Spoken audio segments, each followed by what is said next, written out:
Wilkins. I'm currently the Justice of the Peace for District 1. 2 years ago, the first person that came to me was Diane, and we talked about politics a lot. I believe Tom had told her that he was tired of me yelling at the TV, and he said, "Why don't you get involved?" So she and I talked about it for a while, prayed about it for a while, and I decided I did want to stand up and try to combat the problems that face all of us as citizens of this county. I ran a good race. I've learned a lot in the last 2 years. I stood up for the people in my district at the Planning Commission. Richard was on, and at the City Board for things that they were opposed against.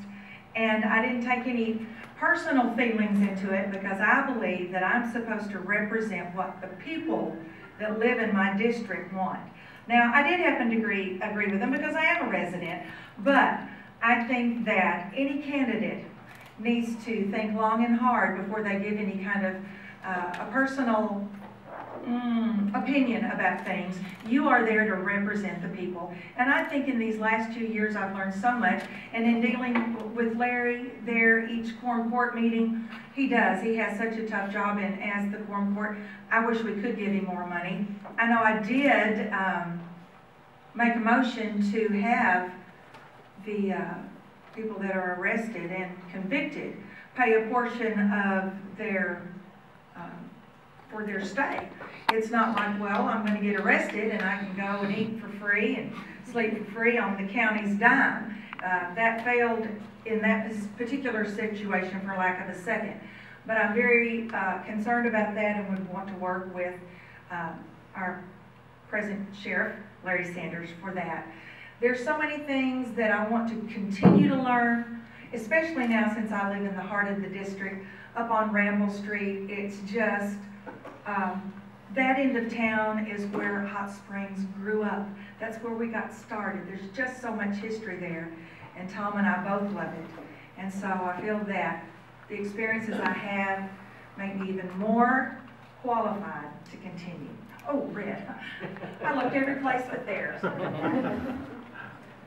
What I'd like to do is, rather than me take up time, because we don't want to run long, I will ask the audience if you have any questions for Ms. Wilkins. You're going to force me to ask my question? Is that what you're going to do? All right, there we go. Okay. Yes. My question is how are you handling all the publicity that's been in the newspaper? You know, what doesn't kill you makes you stronger. I just simply consider the source. Tom and I have talked about this quite a bit. I don't believe that any of the things that have been reported were done so in a way as to better inform the public. I have a personal feeling that that was probably done in a vindictive way.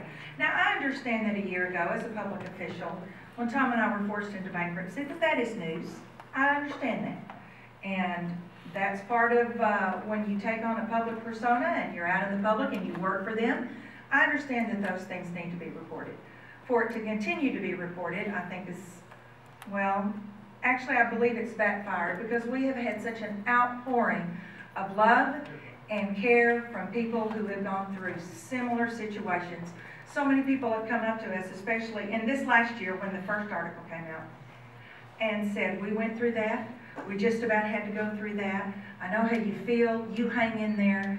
And we would have continued to do so if our partner hadn't pulled out. We'd still be just getting on and getting on. Now, as far as the ethics report, that is still an investigation, and those claims can be easily answered. And so we'll have our day in court, and we'll be glad to for the truth to come out and for our side to win. I have no doubt. And I hope that when we do, that'll be on the front page of the newspaper too. All right, well, thank you. What we'll do is we'll just go ahead and wrap this up. We got 1 minute to make a closing statement. Okay. Thank you. Now, I know I'm not supposed to talk about my grandkids, but I do have the cutest one alive. Something about my children being older and being a grandmother now, and I teach first grade, and all these little lives that come together. There's something to be said for what we're going to hand to our children.